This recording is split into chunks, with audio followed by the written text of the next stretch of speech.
Здравствуйте, на телеканале «Новый век» программа «Вызов 112», в студии Матвей Опросин. И сегодня мы расскажем, как в Лениногорске женщину на рабочем месте насмерть задавило упавшими трубами. Покажем, как в Казани собака утащила упавшую хозяйку на проезжую часть прямо перед автомобилем. Просто она непослушная сейчас, если она тем более побежала за кем-то, это все.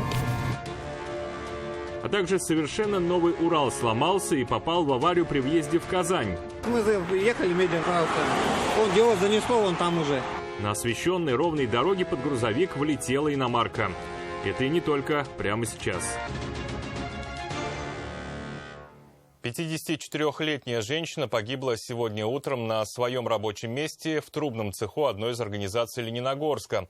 Во время погрузочных работ, которые производились с помощью башенного крана, с высоты сорвались несколько труб. Они придавили комплектовщицу. Женщину извлекли из-под груза, но полученные травмы оказались несовместимы с жизнью. Она скончалась на месте. На территорию предприятия выехал Лениногорский городской прокурор. Сейчас организована проверка соблюдения требований охраны труда. По факту несчастного случая на производстве возбуждено уголовное дело. Расследование взято на контроль.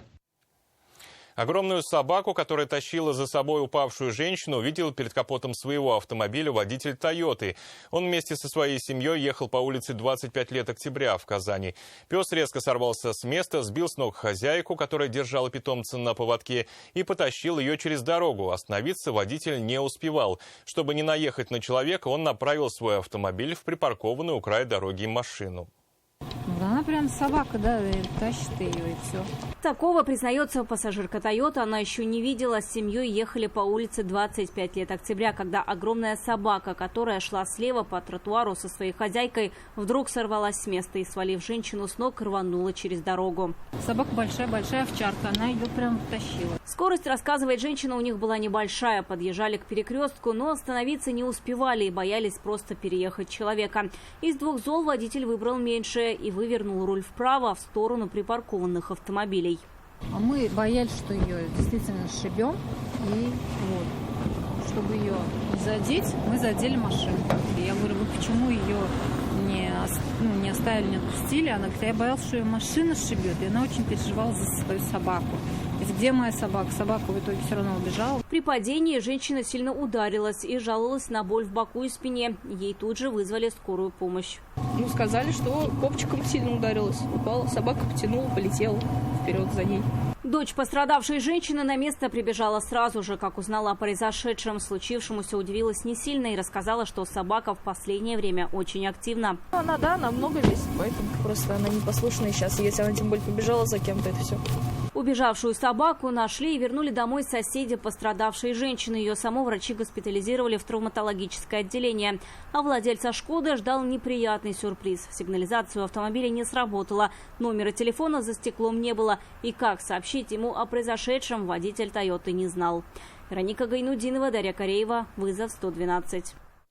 21-летняя девушка, пассажир «Лады Гранта», получила перелом правой руки в результате столкновения трех автомобилей на пересечении Молодыжского тракта и улицы Трудовая. Водитель предположил, что в момент аварии она держалась за ручку двери. Больше пострадавших не было. По мнению участников аварии, все произошло по вине водителя «Шкоды», решившего развернуться в запрещенном для этого месте. Я ехал по главной.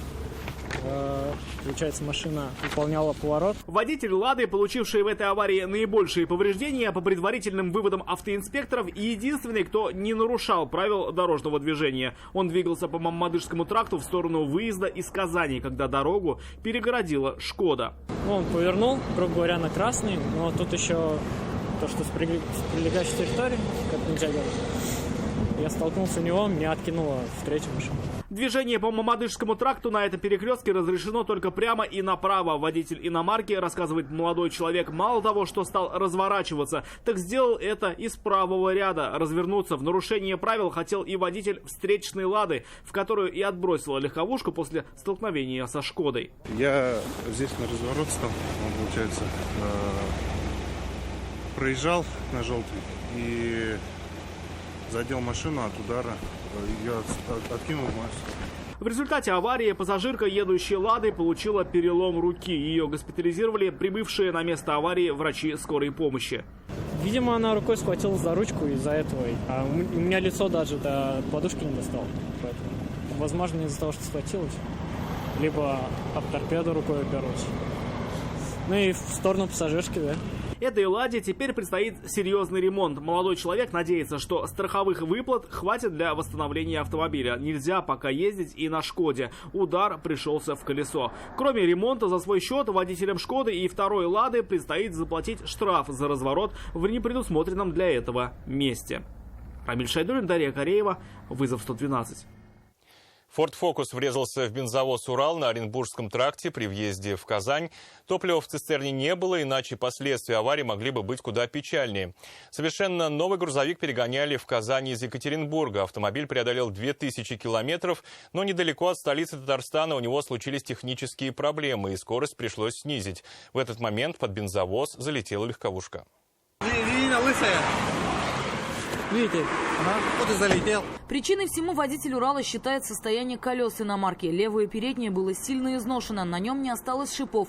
И высота протектора очень маленькая для зимних колес. При этом правое почти новое. Говорит, скорее всего, из-за этого водитель «Форда» и не справился с управлением. Совершенно новый грузовик перегоняли в Казань из Екатеринбурга. Топлива в цистерне не было. 2000 километров автомобиль проехал спокойно. Но при въезде в город у него начались технические проблемы и пришлось притормозить. Мы ехали медленно, он его занесло, он там уже. Видите, резина лысая у него. Нас доехал. Удар был сильный, но несмотря на это у легковушки не сработала ни одна подушка безопасности. При этом водитель иномарки не получил ни царапины. Кроме него в машине никого не было. Рассказать, почему не совладал со своим автомобилем, мужчина не захотел.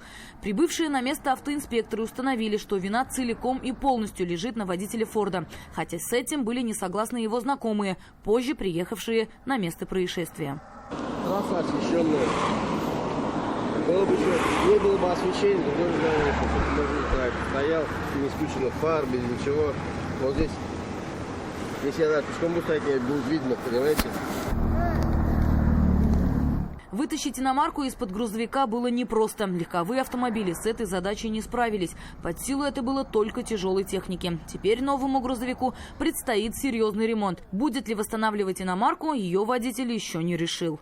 Рания Абдрахманова, Дарья Кореева, вызов 112. Вопросы к состоянию водителя фуры, который парковался недалеко от перекрестка улиц Тихорецкая и Крутовская, возникли у автоинспекторов. Алкоголем от мужчины не пахло, но речь у него была невнятной. Мужчине в присутствии понятых предложили пройти медицинское освидетельствование. Речь невнятная, усталая просто.